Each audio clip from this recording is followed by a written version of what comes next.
कांके के विधायक सुरेश बैठा ने बिहार दौरे के बाद देश के प्रधानमंत्री के बयान पर करारा पलटवार किया है। रफ्तार मीडिया के संवाददाता शंकर ठाकुर से खास बातचीत में सुरेश बैठा ने साफ कहा कि बिहार और झारखंड की राजनीति में बीजेपी सिर्फ भ्रम फैलाने का काम कर रही है। उन्होंने कहा कि जनता अब सच जान चुकी है और आने वाले चुनाव में इसका जवाब देगी। कांके के विधायक सुरेश बैठा के साथ इस समय है और जिस तरीके से लगातार संगठन मजबूती के वर्ष के रूप में इनका काम चल रहा है, साथ ही बिहार का दौरा करके अभी आए हैं। देश के प्रधानमंत्री का कहना है कि कांग्रेस और राजद के मंच से जिस तरीके से उनकी मां या देश की मां बहनों के साथ जिस तरीके से बयान आया, सीधे जुड़ेंगे, जानेंगे क्या कहेंगे इस पर आप। देखिए, इसमें बहुत ज़्यादा कुछ कहना नहीं है। घड़ियाली आंसू बहाना एक आदत सी बन गई है। माननीय देश के प्रधानमंत्री हैं और इसे देश में लोग आते जाते रहते हैं। कौन कौन पीछे से क्या बोलता है उससे कोई मतलब नहीं रखता। आप संवैधानिक पद पे बैठे हुए हैं, उस लिहाज से आपको ये सब बोलना चाहिए था। मान लो राहुल गांधी का मंच था, आरजेडी का मंच था, तो वहाँ से तो भाषण देकर राहुल गांधी निकल चुके थे, तेजस्वी निकल चुके थे। अब उस मंच पे कोई तीसरा आदमी आके कोई गाली बके किसी को, तो इसको कोई मतलब नहीं है। अगर प्रधानमंत्री को राहुल गांधी गाली बकते, तेजस्वी गाली बकते या मेरा कोई वर्कर गाली बकता, तब इस बात को कहते कि भाई फलाने के मंच से फलाने लोगों ने हमारे माँ को गाली दिया है। कोई थर्ड आदमी साजिशन रच के कोई आके उस मंच पे प्रधानमंत्री जो गाली बकेगा, तो इसका कोई औचित्य नहीं है। और जो भी गाली बका है किसी माँ के प्रति, वो घृणा का काम किया है, गंदा काम किया है, उसको गाली नहीं बकना चाहिए।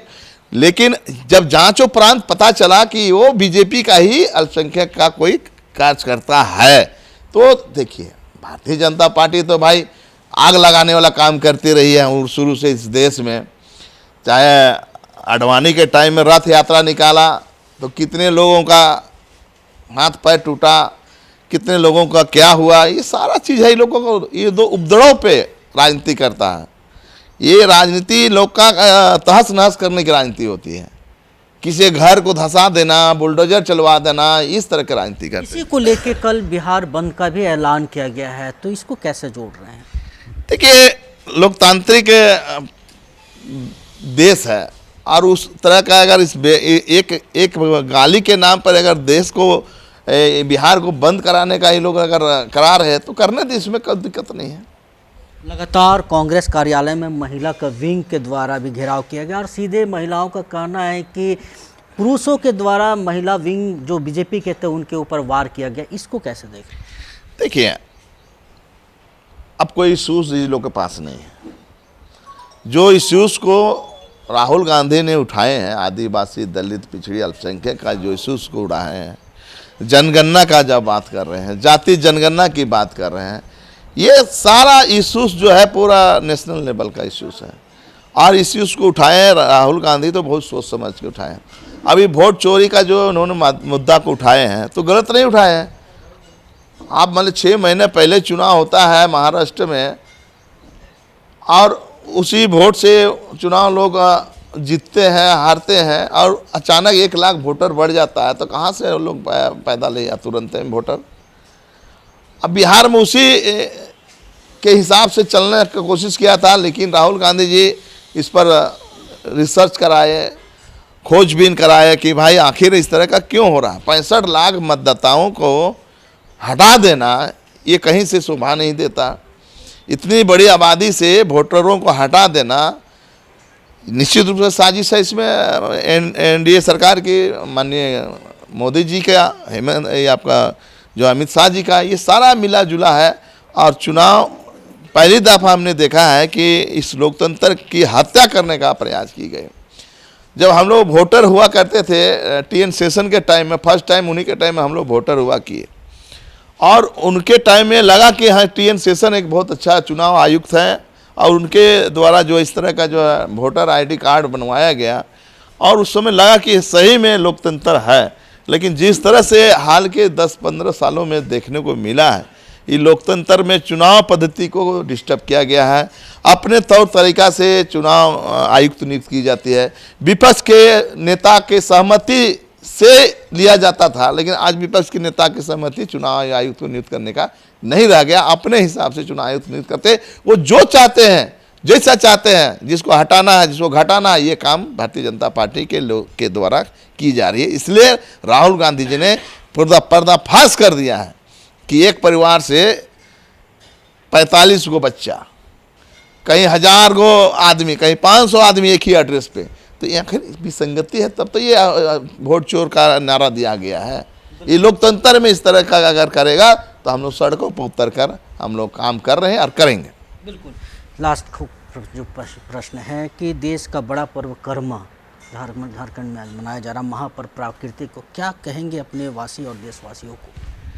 हिंदुस्तान के और इस मुल्क के जहाँ भी रहने वाले हमारे झारखंडी भाई लोग हैं, माताएं बहनें हैं, इस पर्व को पूरी खुशियाँ के साथ मनाई जाती है। प्रकृति का पूजा होता है, पूरे पारंपरिक वेशभूषा के साथ इस पूजा को पहानों के द्वारा, पंडितों के द्वारा या वहाँ की ग्राम प्रधानों के द्वारा ये पूरे रीति रिवाज के साथ मनाया जाता है। कहीं मुर्गी बलि दी जाती है, कहीं जो है मछली के साथ में उसका पूजा की जाती है। तो एक हमारा एक आस्था और विश्वास के साथ जुड़ा हुआ ये पर्व है और बड़ी खुशी होती है। कर्मा पर्व आता है तो लगता है कि हम लोग भी नाचने जाएं। हमारी माँ तो जिंदा थी तो बड़ी नाचती थी, रात भर नाचती थी।